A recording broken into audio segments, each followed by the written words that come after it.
Hello friends, welcome back to my YouTube channel concept nursing classes.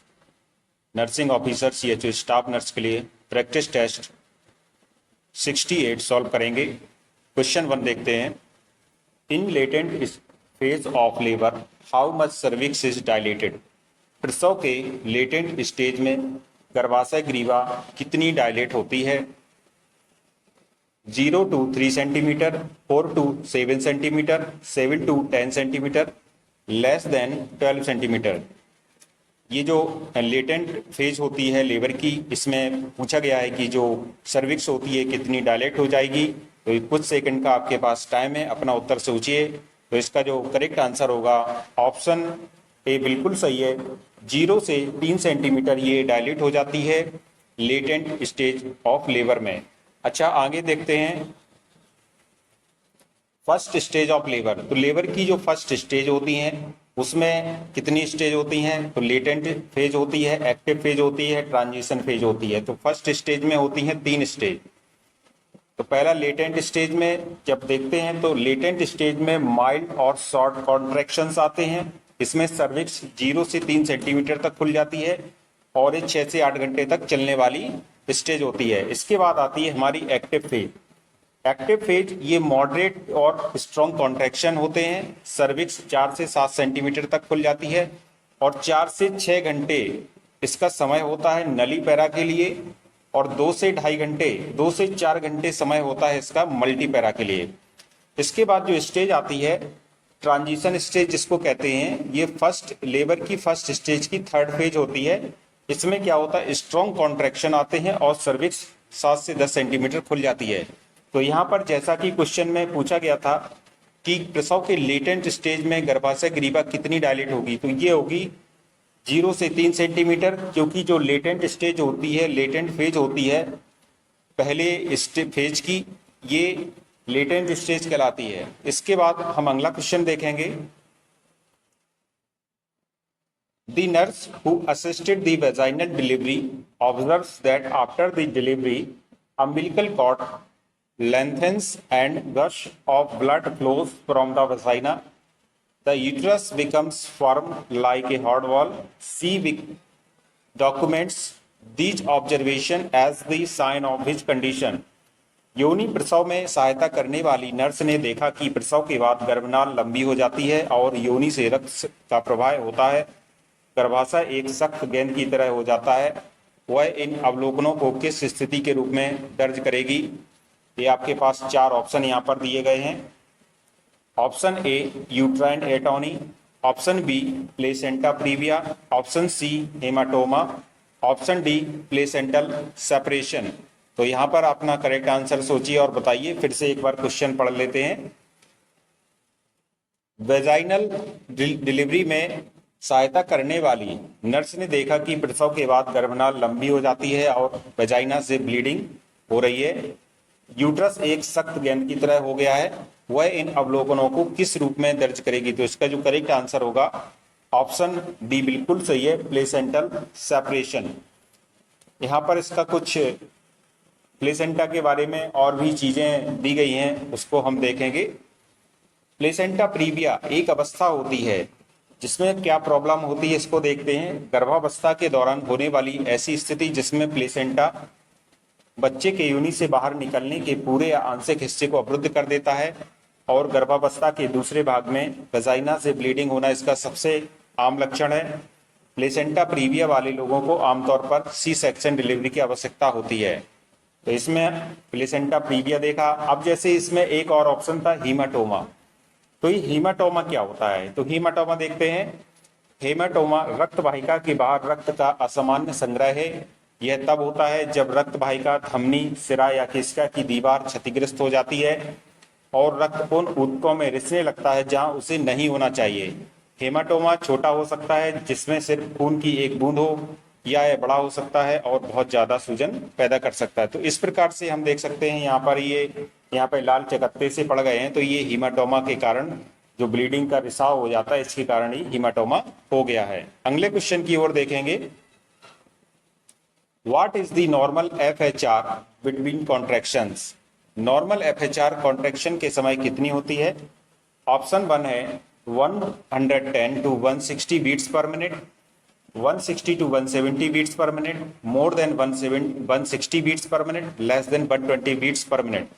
तो हम लोग जानते हैं कि कॉन्ट्रैक्शन के समय जो FHR को नॉर्मल होना चाहिए, ये कितना होना चाहिए, इसका करेक्ट आंसर देखेंगे। तो इसका जो करेक्ट आंसर है ए बिल्कुल सही है, ये होना चाहिए 110 से 160 बीट्स प्रति मिनट।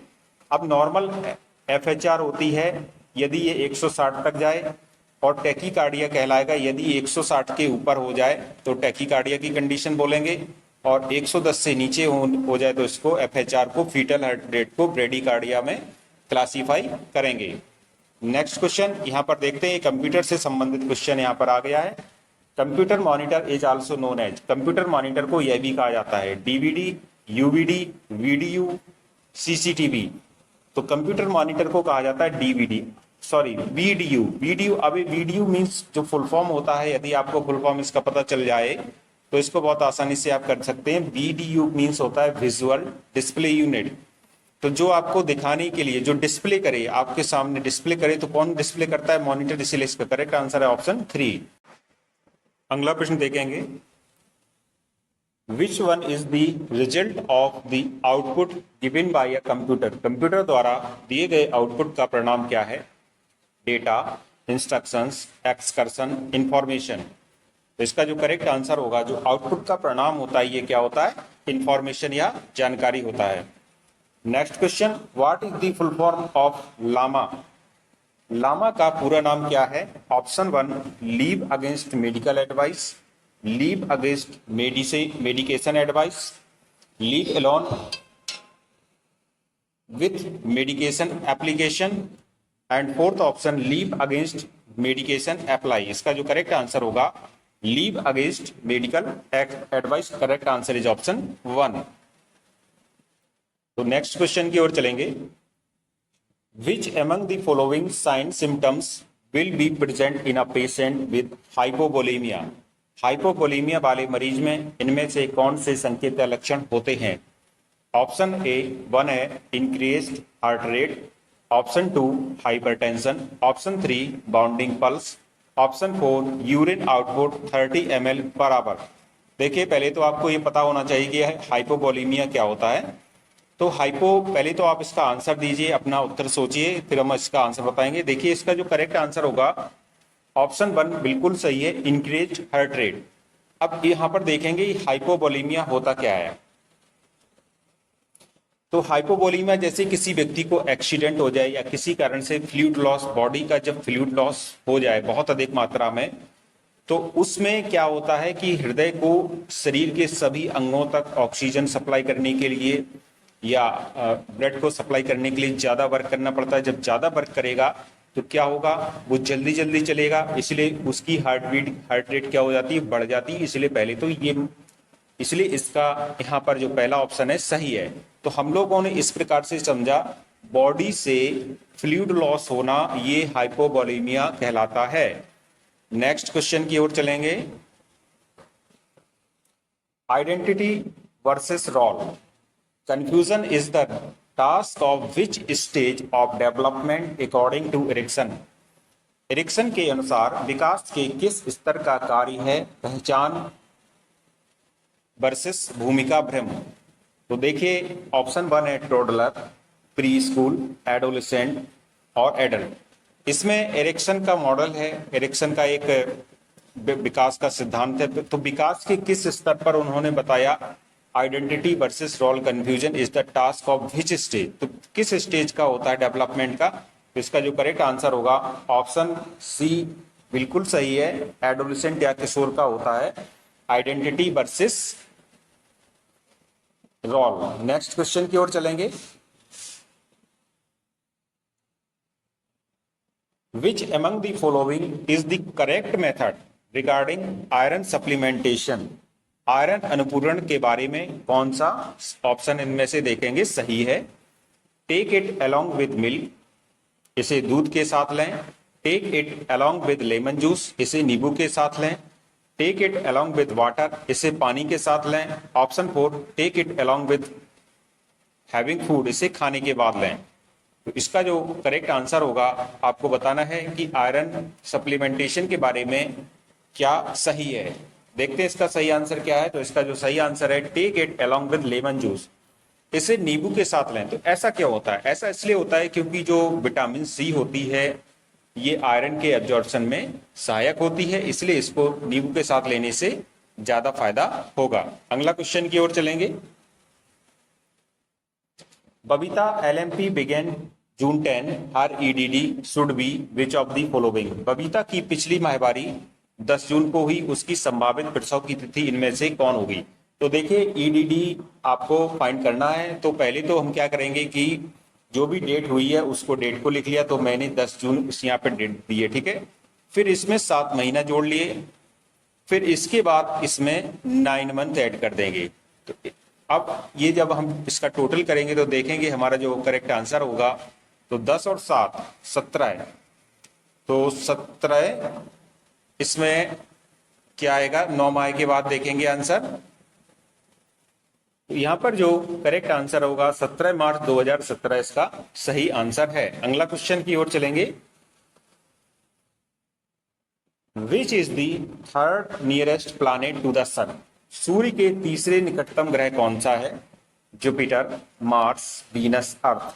करेक्ट आंसर आपको बताना है कि जो सूर्य के निकटतम ग्रह है तीसरा, वो है अपनी पृथ्वी, इसलिए इसका करेक्ट आंसर है option 4। Next question, which of the following drug is withheld if the patients pulse is less than 60 पर मिनट? यदि मरीज की नाड़ी 60 प्रति मिनट से कम है तो इनमें से कौन सी दवा मना है? Option 1 digoxin, dobutamine, dopamine, phenytoin. Correct answer जो इसका होगा, आपको बताना है कि कौन सी टैबलेट इनमें से या कौन सी ड्रग इनमें से नहीं दी जाएगी जब हार्ट बीट 60 से कम हो। तो इसका जो करेक्ट आंसर है ऑप्शन 1 डाइजॉक्सिन इसमें नहीं देते हैं।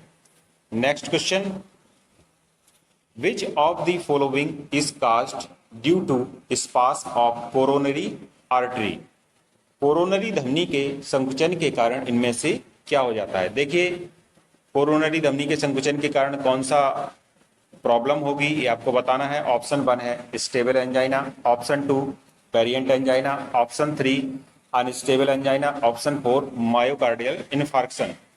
देखिए हम लोग अच्छी तरह से जानते होंगे कि कोरोनरी धमनी एक ऐसी धमनी होती है जो हृदय को ब्लड सप्लाई करती है, हृदय को ब्लड सप्लाई करती है और हृदय को ऑक्सीजन पहुंचाने का कार्य करती है। जब इसमें प्लाक आ जाए या कोई जमावट आ जाए तो इसके कारण इसमें क्या हो जाता है, मायोकार्डियल इन्फार्क्शन या हार्ट अटैक की कंडीशन बनती है। तो इसके संकुचन के कारण जो इसमें प्रॉब्लम हो सकती है वो हो सकती है वेरिएंट एंजाइना।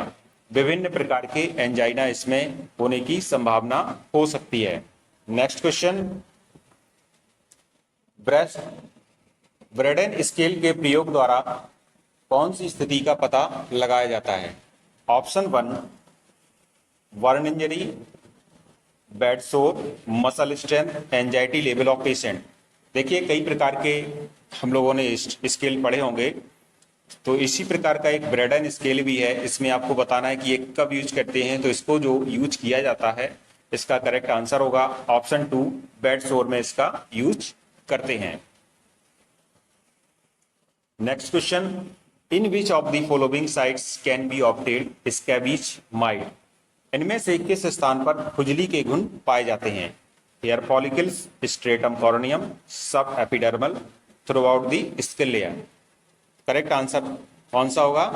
अपना उत्तर सोचिए और बताइए। इसका जो करेक्ट आंसर है ऑप्शन स्ट्रेटम कॉर्नियम, ऑप्शन 2 बिल्कुल सही है। स्ट्रेटम कॉर्नियम में जो है ये माइट्स पाए जाते हैं, डर्मेटाइटिस के माइट्स पाए जाते हैं। Next question, following are the methods of induction of labour accept?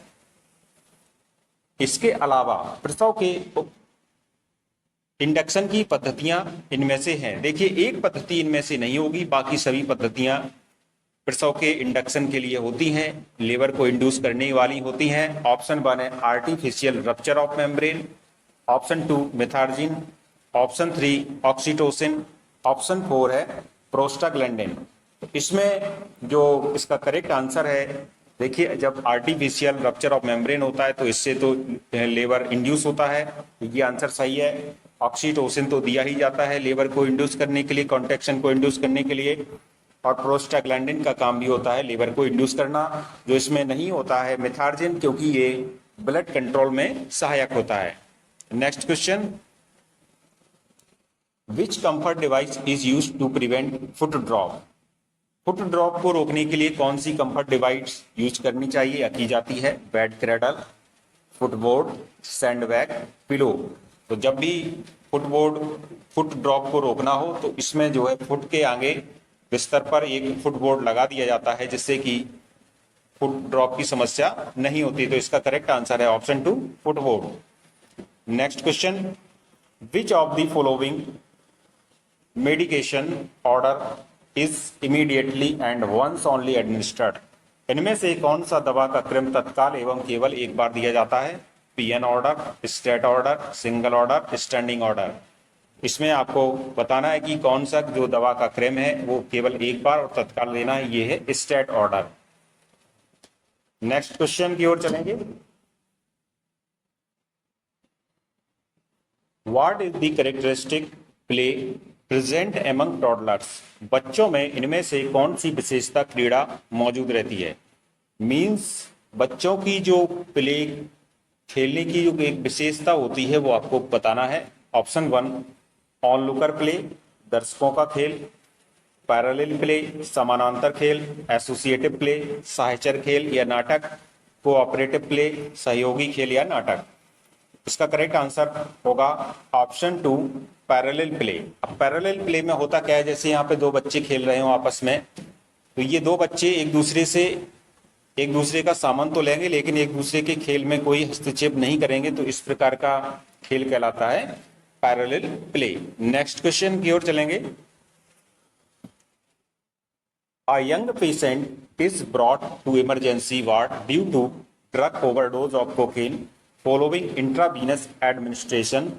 Which among the following will be his symptom? एक नौजवान मरीज को आईवी सिरा से कोकेन के रूप में ज्यादा मात्रा में लेने के बाद इमरजेंसी वार्ड में भर्ती किया गया है, तो मरीज के क्या लक्षण होंगे? Option 1, agitation, option 2, bradycardia, option 3, hyperthermia, option 4, seizures. इसका जो करेक्ट आंसर होगा ऑप्शन 2 बिल्कुल सही है। इसमें जब भी कोई मरीज कोकेन अधिक मात्रा में ले लेता है तो उसकी हार्ट रेट कम हो जाती है, इसलिए यहाँ पे ब्रेडिकार्डिया की कंडीशन देखने को मिलेगी। नेक्स्ट क्वेश्चन,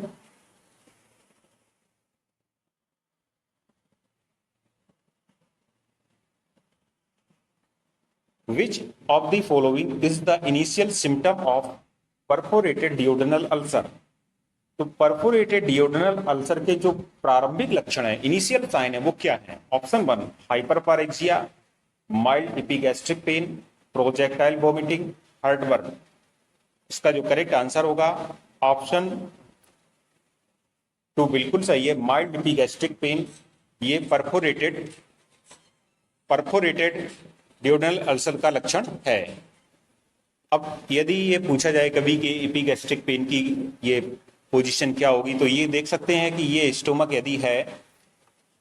यदि इस प्रकार सा होता है तो यहाँ पर अम्बिलिकल होता है, तो अम्बिलिकल के ऊपर जो पेन होगा उसको बोलेंगे एपिगैस्ट्रिक पेन, और अम्बिलिकल के नीचे होने वाले पेन को हाइपोगैस्ट्रिक पेन बोला जाता है। इस प्रकार से हम देख सकते हैं कि परफोरेटेड डिओडेनल अल्सर का जो प्रारंभिक लक्षण होता है ये होता है mild epigastric pain. Next question की ओर चलेंगे,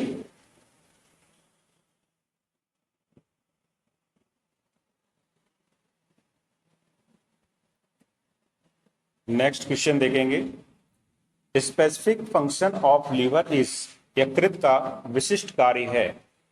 एक्सक्रीशन, हिस्टोलिसिस, डाइजेशन, ग्लाइकोजिनोलिसिस। इसका करेक्ट आंसर आपको बताना है, यकृत का जो स्पेशल फंक्शन होता है वो क्या होता है। तो देखिए इसका जो करेक्ट आंसर है ऑप्शन डी इसका बिल्कुल सही है, ग्लाइकोजिनोलिसिस। ग्लाइकोजिनोलिसिस मीन्स होता है ग्लाइकोजन से ग्लूकोज में कन्वर्ट होना। तो जब ग्लाइकोजन ग्लूकोज में कन्वर्ट होता है तो इसको बोलते हैं हम ग्लाइकोजिनोलिसिस। लिसिस मीन्स होता है किसी चीज का टूटना। अगला क्वेश्चन देखेंगे, AMBU Anbu stands for anaesthesia machine breathing unit, artificial machine breathing unit, automated machine breathing unit, artificial manual breathing unit. तो एम्बू का जो फुल फॉर्म होता है ये क्या होगा? इसका करेक्ट आंसर होगा ऑप्शन डी, बिल्कुल सही है, आर्टिफिशियल मैनुअल ब्रीदिंग यूनिट होता है एम्बू। यहाँ पर देख सकते हैं कि ये एक मशीन यहाँ पर दी गई है जिसके कुछ भाग हैं, पार्ट्स हैं इसके। ये फेस मास्क हो गया, प्रेशर गॉज आउटलेट पोर्ट हो गया, सेल्फ इन्फ्लेटिंग बैग हो गया, ये ऑक्सीजन कनेक्टर ट्यूबिंग हो गई, ये इनलेट हो गया, ऑक्सीजन रिजर्वायर हो गया, इसके बाद ये मास्क क्यूशन हो गया। इस प्रकार से हम देख सकते हैं एम्बू में कितने पार्ट्स होते हैं। तो एम्बू मीन्स होता है artificial manual breathing unit. Next question की ओर चलेंगे, how do I protect myself from hepatitis? मैं स्वयं को हेपेटाइटिस से कैसे प्रोटेक्ट करूं? Option A, universal precautions and good hand washing. Option B, avoid sharing needles, razors, toothbrushes and similar items. Option C, clean potentially contaminated surface with a 1/10 bleach to water mixture. Option D, all of the given options are correct. तो इसका जो correct answer है, कुछ second का समय है, अपना उत्तर सोचिए। इसका करेक्ट आंसर होगा ऑप्शन डी। इसमें से सभी ऑप्शन सही हैं, तो पहला ऑप्शन भी सही है, universal precautions and good hand hygiene. अच्छी तरह से अपने हाथों को साफ रखना और साफ सफाई अपने चारों ओर बनाए रखना, ये हेपेटाइटिस से बचाव का एक तरीका है। दूसरा है कि सुई है, रेजर है, टूथब्रश है, इनको शेयर ना करें। तीसरा ऑप्शन है कि जहां भी कंटामिनेटेड हो, जहां भी इन्फेक्शन हो या दूषित सरफेस हो कोई, उसको 1/10 ब्लीच सॉल्यूशन से हम लोग साफ करें। इसलिए इस प्रकार से करेक्ट आंसर है ऑप्शन डी। नेक्स्ट क्वेश्चन की ओर चलेंगे, What is the most effective way to prevent contraction of the HIV virus? Spray everything with a bleach solution. Before you touch it, always wear a condom.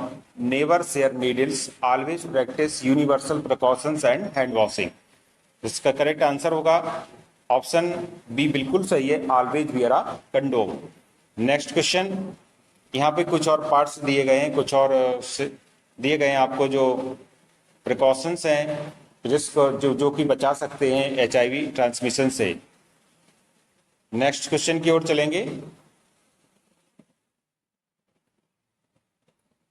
The first COVID positive case in India was reported in. भारत में पहला COVID case कहां से report हुआ था?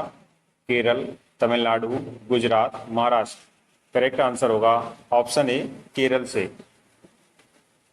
Next question, the kidneys are located in space. Kidney कहाँ स्थित होती हैं? Pelvic cavity, peritoneal cavity, abdominal cavity, retroperitoneal cavity. Correct answer है option D, retroperitoneal cavity. Next question, the narcotics and drugs and psychotropic substances act, जिसका जो short form होता है ये होता है NDPSA, was passed in the year. Narcotics, drugs और psychotropic पदार्थ अधिनियम किस वर्ष पारित किया गया था? 1982, 1985, 1995, 2000। इसका करेक्ट आंसर है option B, 1985। Next question,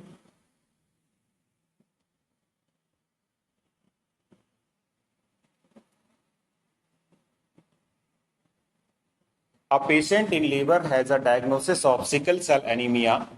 Which action will be the nurse take to assist in preventing the clients from experiencing a sickling crisis during labor?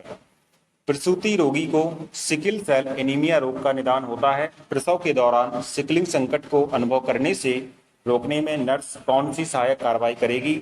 Option A, being reassuring, B, administering oxygen, C, administering antibiotics, D, maintaining asepsis। इसका correct answer होगा option B, administering oxygen. देखिए sickle cell anaemia है, तो sickle cell anaemia में इसकी सेप disturb हो जाएगी, तो ऑक्सीजन को प्रॉपर वे में परिवहन नहीं कर पाएगी, तो शरीर में ऑक्सीजन की कमी हो जाएगी, इसलिए इसमें ऑक्सीजन का प्रबंध करेंगे। Sickle cell disease is a genetic disorder in which red blood cells convert into a sickle cell. The cells die early, leaving a shortage of healthy red blood cells, sickle cell anemia, and can block blood flow, causing pain, sickle cell crisis. Infections, pain, and fatigue are symptoms of sickle cell disease. Treatments include medication, blood transfusions, and rarely a bone marrow transplant. Next question की ओर चलेंगे। यहाँ पर देख सकते हैं ये एक नॉर्मल आरबीसी है और ये प्लेट शेप्ड है, जबकि ये सिकल शेप्स आरबीसी है, तो ये एबनॉर्मल हीमोग्लोबिन इसके अंदर होंगे, क्योंकि एबनॉर्मल सिकल शेप्ड आरबीसी के अंदर एबनॉर्मल हीमोग्लोबिन होंगे, जिसकी वजह से शरीर में ऑक्सीजन की कमी हो जाएगी। Next question, the nurse is carrying for a patient receiving bolus feeding via a nasogastric tube. The nurse should place the patient in which position to administer the feeding. Nurse nasogastric tube के माध्यम से bolus प्राप्त करने वाले मरीज की देखभाल कर रही है।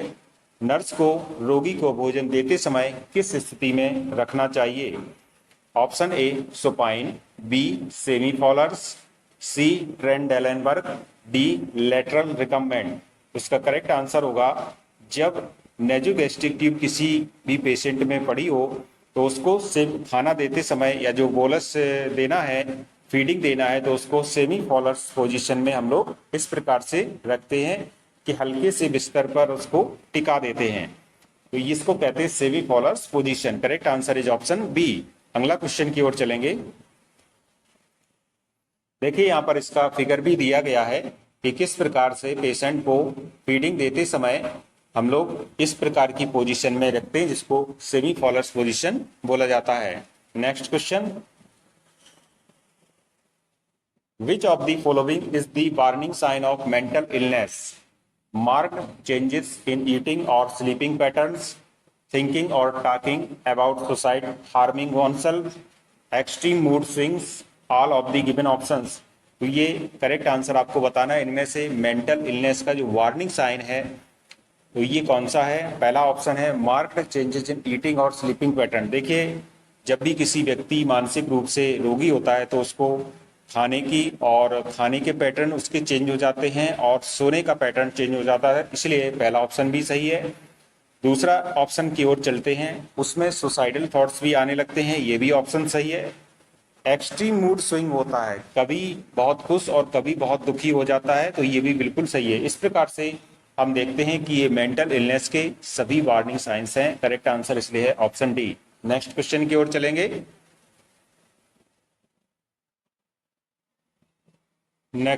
ओर चलेंगे। Cheap and common cause of pulmonary embolism is fat emboli, air emboli, septic emboli, Venus thrombosis. इसका करेक्ट आंसर होगा ऑप्शन डी, वीनस थ्रोम्बोसिस। देखिए ऐसा है कि पल्मोनरी एम्बोलिज्म एक ऐसी घटना है जब भी कोई व्यक्ति लगातार बिना हिले डुले बैठा रहता है तो उसकी डीप वेन में एक थक्का बन जाता है, इसको हम दूसरी भाषा में डीप वेन थ्रोम्बोसिस भी बोलते हैं। तो ये एक इमरजेंसी सिचुएशन होती है, तो इसीलिए इसका जो करेक्ट आंसर है इस प्रकार से ऑप्शन डी बिल्कुल सही है। और आजकल की एक समस्या और इसमें देखी गई है कि जो भी कुछ ऐसी कार्स आने लगी हैं, मार्केट में आ गई हैं जो ऑटोमेटिक गियर से लेस हैं, तो जब इसमें क्या होता है, ये ऑटोमेटिक जो गाड़ियां होती हैं इसमें व्यक्ति जब लंबी दूरी का सफर तय करता है तो उसको किसी प्रकार के पैरों से कार्य कम से कम लेना पड़ता है, जिसके कारण उन लोगों में भी इस प्रकार की समस्या, डीप वेन थ्रोम्बोसिस की समस्या भी देखी गई है और एक इमरजेंसी सिचुएशन होती है। नेक्स्ट क्वेश्चन की ओर चलेंगे।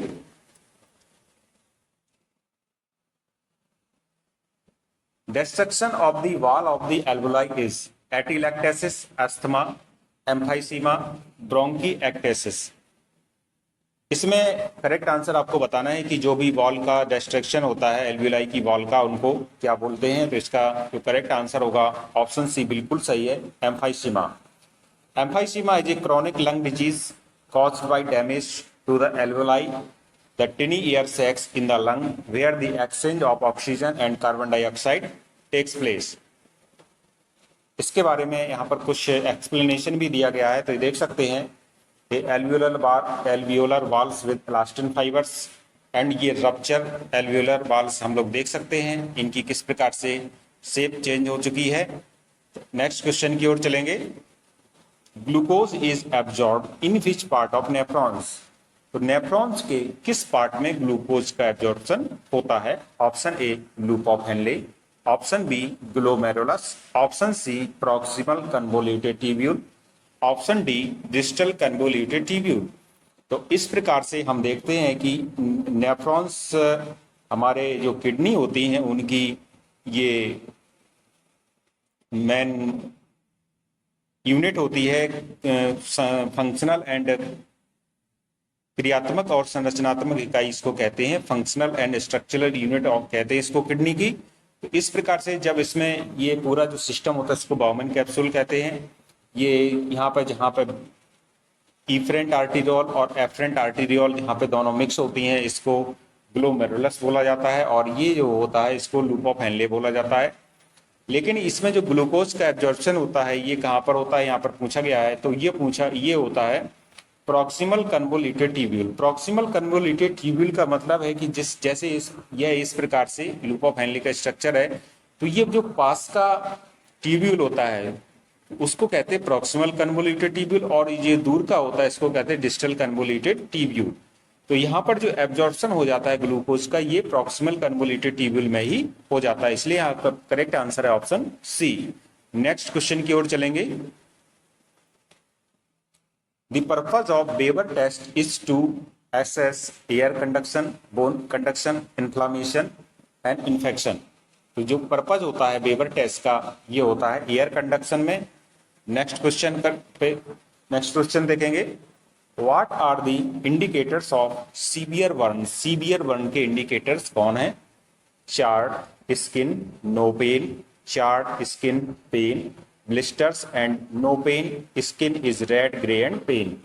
इसका करेक्ट आंसर होगा option A charred skin, no pain. देखिए जब सीवियर बर्न होता है तो ये 4th डिग्री का बर्न कहलाएगा, और 4th डिग्री के बर्न में होता क्या है कि पूरी स्किन डैमेज हो जाती है, नर्व्स भी डैमेज हो जाती हैं। जब नर्व्स ही डैमेज हो जाएंगी तो संवेदी जो दर्द की संवेदना है वो भी शून्य हो जाती है। इस प्रकार से इसका करेक्ट आंसर तो नो पेन ही होगा, और स्किन पूरी जल चुकी होती है, इसलिए करेक्ट आंसर है ऑप्शन ए।